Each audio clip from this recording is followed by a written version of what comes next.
Hey tribe, how y'all doing? Go ahead and click that subscribe button. I hope you like this video. This is In Contempt, Season 1, Episode 6. Buckle up, because I got a lot to say. First of all, this episode felt like 500 things went on in one episode. Like, I just felt like the episode was never going to end. Y'all drop it in them comments and tell me, did they do too much in one episode, or was it just me? Anyway, let me just say this. I am thoroughly pissed off with this episode to the point where I don't know, they might have lost me, y'all. I'm gonna give it a few more episodes, but I'm gonna tell you. And it's not the law piece of it that they lost me on. It's these storylines and these side stories. And I'm gonna get there and explain what I'm talking about. If you didn't look at the episode, I'll explain it. So let me get to my notes so I can stay on task, because I don't want to go off and be laying people out. So we start the episode off with Gwen and Charlie kind of having pillow talk or whatever. Gwen is on almost suspension. Basically, her supervisor told her, you use up all your sick leave, your vacation days, because I'm not going to suspend you, but I don't want to see you for a minute. And then, Charlie supervisor told him to take a couple of days because of the situation with the police. So they, I guess they enjoying each other's company in the interim. And we see that, this whole storyline has been running about Gwen with her money problems. And they've alluded to the fact that she's got a shopping issue. And so we see her closet is full of designers and really stuff she can't afford. She can't pay the electric bill because she got a closet full of designer shit. And she said in an earlier episode that's how she copes with the stress and everything like that she's got a shopping addiction.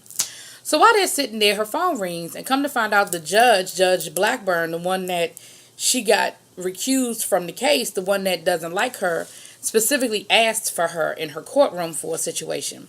So she jumps up, gets dressed, and runs to court. Like I said, she's supposed to be on suspension, but when a judge calls, that overrules your supervisor.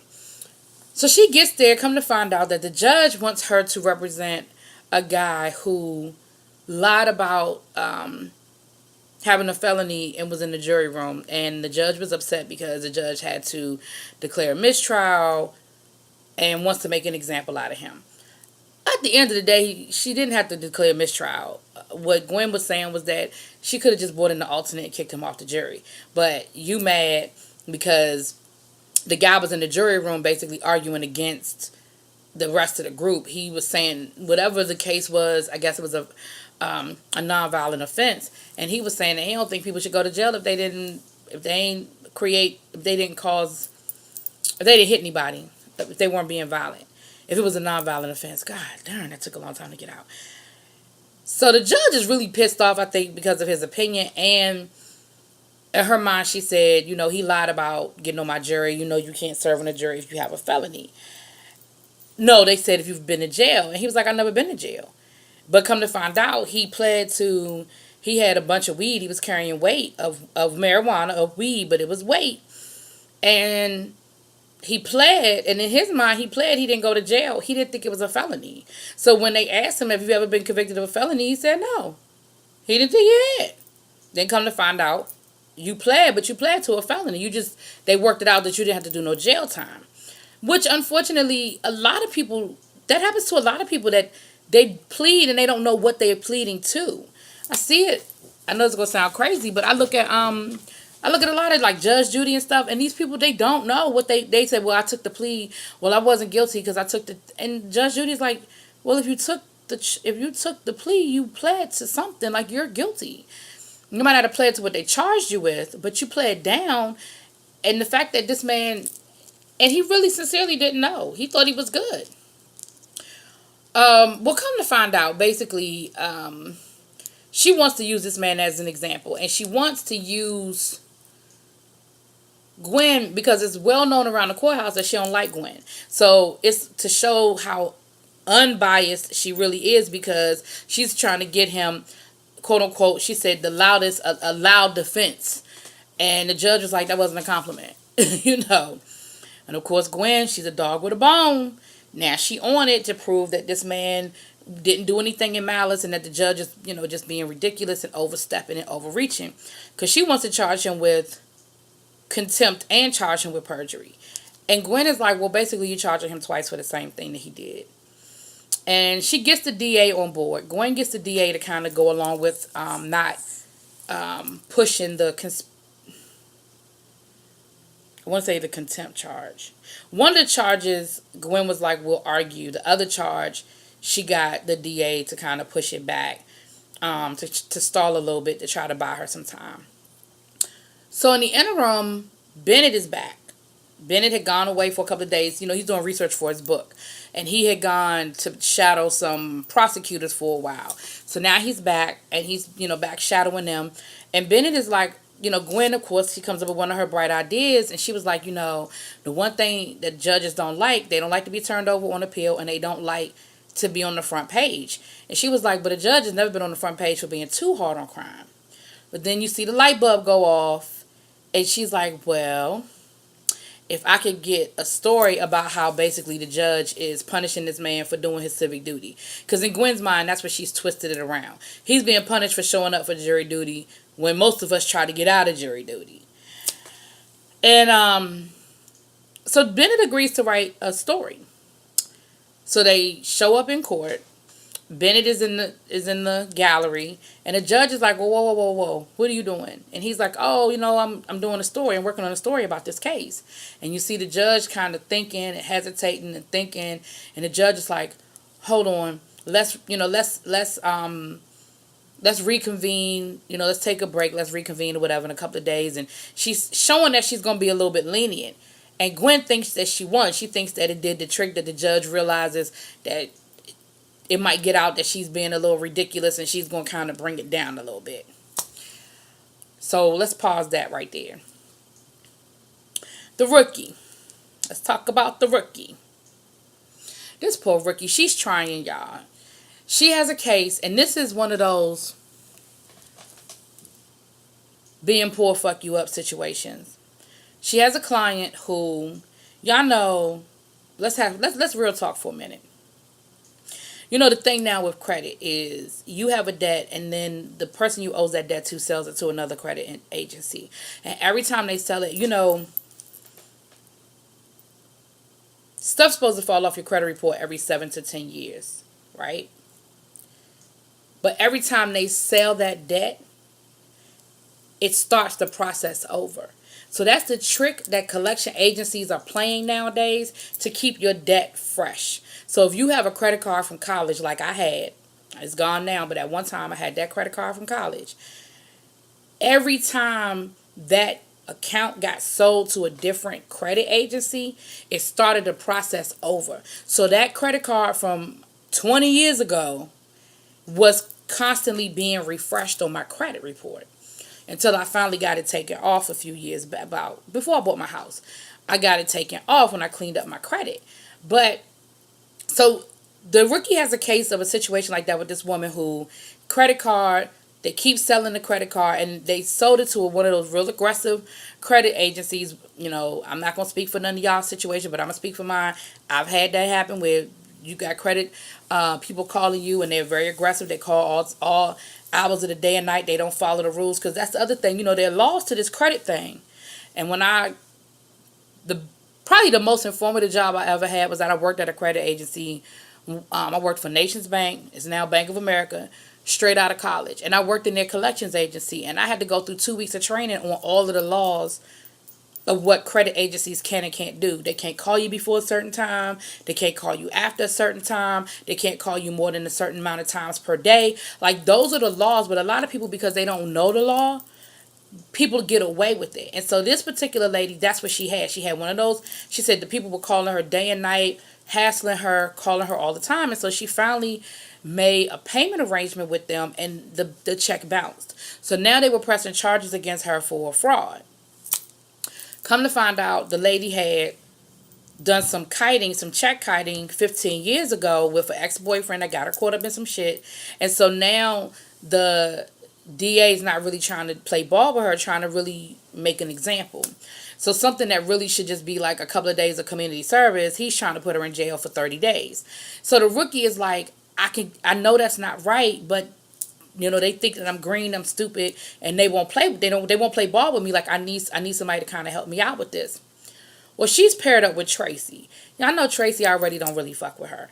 for whatever Tracy's reasons are. It hasn't really quite come out yet why Tracy don't like her, but Tracy don't like her. But Tracy is dealing with the judge, because remember, Judge wife done rolled up on Tracy at the gala last week, and Tracy's avoiding the judge now. So the judge is like basically chasing her down, because well, we'll find out why in a minute. But the judge is like chasing her down. So Tracy is avoiding the judge, and in the process of her avoiding the judge, she's not helping the rookie out. Like every time the rookie needs her or getting ready to go before the judge or getting ready to go talk to the DA, Tracy is MIA. So what ends up happening is the rookie misses something. The rookie gets it. She's like, well, let's just stall until tomorrow. We'll get a different DA that will probably be a little bit more flexible, a little bit more willing to do business. Oh, shoot. Pause, rewind. Put a pin in that. Let's rewind all the way back to the beginning. When Charlie and Gwen are having their little pillow talk at the beginning of the episode, the invitation to Bennett's, I guess they were saying bridal, but they got co-ed baby showers now, so I guess it was a co-ed bridal shower or wedding shower, I guess. And Gwen talks Charlie into being her date. And Charlie is like, I ain't really trying to go. Like, you said we friends with benefits. That sounds like a commitment. That was funny to me when he said that. But she talks him into going. And it's funny because when she told Bennett that she was bringing Charlie, you see Bennett's face kind of tighten up a little bit, like, oh, you bringing Charlie? I'm like, nigga, you about to get married. You can't be mad at who I'm bringing as a date. What kind of shit is that? But he did. He kind of gave a little side eye, right? So then, so back to the story. So, because I forgot that I had to throw that in there. So back to the story. So Rookie didn't see all of her clients' prior arrests. Come to find out, she has a second arrest for fraud for the same thing with the exact same credit agency. She bounced a check to them. Now,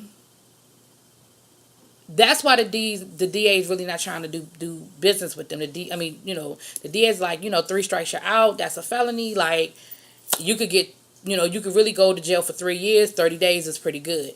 So the next day rolls around. She's talking to the DA about it, and the DA is now up to 80 days. And she's like, whoa. Yesterday they offered me 30 days. What's up? And that's when she realized she made the mistake, that her client really had another arrest that she didn't know about. And she was like, well, if I had seen that, I would have told her to take the 30 days. This is my fault. And it was so sad to see, because she really felt bad. And she really was like, she tried to talk to the judge and tell the judge, don't punish my client for me. It's my fault. I should have told her to take the deal, and I didn't. I told her not to take it. And you see this woman standing in front of the judge, begging the judge. She's like, I have kids and a mother at home. If I don't work, I don't eat. Like, I can't take an 80-day hit. That's my family will be wiped out if I'm not there for 3 months. And you tell the difference in people's situation, because Rookie asked the lady, well, you don't have any sick leave? The lady was like, sick leave? Like, she was like, vacation. She was like, what? Vacation? You know what I mean? Like, that's just not, when you working 9 to 5 at Target or Walmart, that's not something you build up easily. Vacation days and sick leave, and because first of all, you got to be full-time to even get those kind of benefits, and most people aren't full-time because those types of places keep people under 40 hours specifically for that reason, so they don't have to give them any benefits. But it just goes to show you that she don't even have a concept of that. Like, in her mind, she was like, you just can't take a break, So anyway, it broke my heart that woman was forced to take that deal. Because at that point, the judge was like, look, either you going to take, and the lady was like, let me go to court. Let me explain that this is the same charge. Just like, yeah, I got 2 fraud charges, but it's the same company doing the same thing. And what the lady tried to explain to her was like, it doesn't matter. Like, you still bounce the check. It doesn't matter why you bounce the check. You still bounce the check. It was sad. It was sad, because, hell, I know I done bounced a check in my day. And to think, like, it never even occurred to me that I would have to go to jail for bouncing a check. Like, shit happens. I fucked up. You know what I mean? And thank God for overdraft protection now. Like, God damn. Like, thank God I don't bounce checks no more. But it's happened. Shit happens sometimes. Like, life happens, and I never even thought that I would have to go. Like, even the thought of getting arrested and going to jail for bouncing a check. You know what I'm saying? So that was Rookie's story, and it was fucked up. So Bennett's article comes out, and Gwen is so proud of herself. Gwen is like, yes, yes, look at what I did. They're gonna feel it now. The judge is gonna have to drop this case and blah blah blah. Well, the exact opposite happens. Actually, her supervisor has to meet with the lady who's over all of the judges, and she tells him like, look, I know this came straight from your office. And he was like, we ain't even write the paper. He was like, we ain't even write the article. Like, what are you talking about? She was like, stop it. Don't play games with me. You know and I know this got Gwen written all over it. It might not have her name on it. It ain't her byline, but we know where this is coming from. She was like, and I get it. You got to protect yours. I got to protect mine. And them judges was on one. When I say they wasn't letting nothing be continued, they wasn't letting nothing slide. They was on one. And so the whole office is now paying for what Gwen did with this news article. And she did eventually get what she wanted. Because the juror ended up getting picked up on a weed charge, which the police were probably following him at this point. He got picked up on a weed charge. He said all he had was just a blunt. He got picked up. So he had to plead. He pled guilty. And what Gwen worked out a deal where when he pled guilty for the weed charge, they rolled in the contempt charge at the same time. So basically, he pled guilty to contempt, but he didn't have to do any extra time. Like, I think he had to do 90 days. But it was all rolled into one. So when they went back into court, the judge really was sort of left with nothing. Like, she got the contempt charge, and she decided not to push the limit with the perjury charge, right? But what she told Gwen was, but you are banned from my courtroom. Like, I don't never want to see you in front of me trying a case ever again. I didn't even know judges could do that. Like, that was some shit. I was like, whoa. Judges can ban people? Like, I didn't know you could do that. So they go back to the office, and the supervisor tells Gwen, he was like, look, I'm just going to go ahead and let you know you're not getting the supervisor position. I'm giving it to Charlie. And Gwen is pissed off, and Gwen doesn't get it. Like, she doesn't understand that what she has done with these last couple of cases that she's had has put the whole office in jeopardy. And she was like, nobody works harder for their clients than me. And he was like, yes, but you have tunnel vision. You don't understand that what you do has ramifications on everybody around you. You a bull in a china shop, and you break everything around you, and you think that because you won one little victory that it was worth the fact that you lost the war. And so he's telling her, he's like, nah, you fucked up. And you've put everybody in this office in a bad situation. We getting cases thrown out left and right because of you. And I don't think she still gets it. Like, it's still not computing. So that's where I thought the episode pretty much ended. That's why I said this episode was a lot. It just seemed like it was a lot going on. But no, we're not done yet. So Tracy finally meets up with the judge, and the judge is like, you've been avoiding me. I heard what my wife did, and I just wanted, and he's expecting her to be all pissed off, mad, slapping, whatever. And Tracy's like, yeah, it is what it is. It's cool.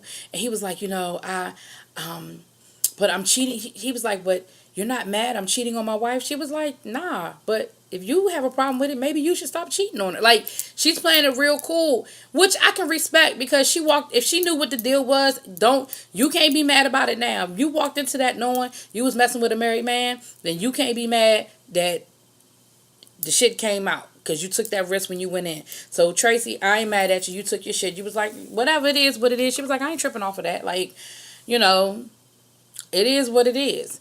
Gwen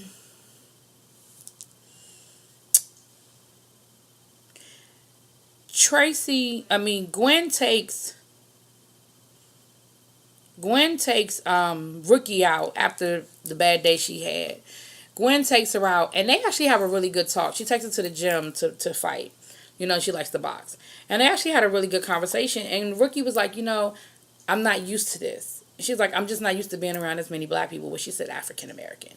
She said, I grew up, we know her parents are white, so she's probably adopted. I said probably. She's adopted. Um, she was like, I grew up in, Connecticut. I'm used to being the only black girl in the room. And I've learned how to act accordingly. I've learned how to be the only black girl in the room. She said, and now in this situation where I'm not the minority, I don't know how to act. I don't know, I don't know my place. I don't know how to be comfortable in this environment. And Gwen told her, just be yourself. Like, just learn who you are, be yourself, and the world will have to adjust around you, boo. Like, you don't have to adjust to them; they adjust to you. So that was a good conversation. So I'm trying to make sure I get it all in, y'all, because when I get to the end of this fucking episode, so Tracy goes to try to talk to the judge. Gwen tries to go talk to the judge to try to get the judge to change her mind. She shows up and her dad is already there talking to the judge, got the judge to sort of reconsider the ban. And, Gwen is like, what the fuck are you doing here? Like, you've never stepped foot in this courtroom to see me try a case, but now all of a sudden you want to run down here and save me. She was like, no, this ain't about me. It's about you. It's about you saving face in front of your colleagues about what I did. This isn't about you trying to really help me out. And her dad was like, no, no, that's not what it is. And Tracy's like, yeah, whatever. And, they have an argument and she kind of walks off. So we get to the bridal shower. This is where the episode lost me. They get to the bridal shower. They show up. Gwen's with Charlie. Bennett, Allison is his fiance's name. And, she shows up with a gift, even though they were told not to bring gifts. And, Gwen is like, oh, y'all ain't really mean that. People don't really mean that. She was like, Allison was like, no, we really just want you to make donations to our favorite charity. And, so, of course, Gwen is like, whatever, bitch, So they get to playing, they playing that how well do you know your spouse game. And at first, the fiance was getting them all right at first. And, Gwen is over there rolling her eyes. And Charlie side-eyeing her like, okay, I'm peeping it. And like I said, Bennett was tight when he saw Charlie. Like, he was cool with it, but he was tight-faced when he saw Charlie roll up in the party with Gwen. And so then all of a sudden, Gwen starts getting all the answers right. And she can't help herself. She cannot help herself. Every time this woman asks a question, because what you should have done was kept your fucking mouth shut, even if you knew the answer. You don't do that. You either let somebody else answer the question, you play in the back, but you don't fucking do that. And you knew what you were doing. And she could not help herself. She couldn't stop doing it and letting it be known how well she knew this man. She wanted the whole room to know it, right? But she's got on this white dress that she's planning on taking back. And she ends up spilling red wine on her dress and embarrassing herself. So she excuses herself. She goes into their bedroom.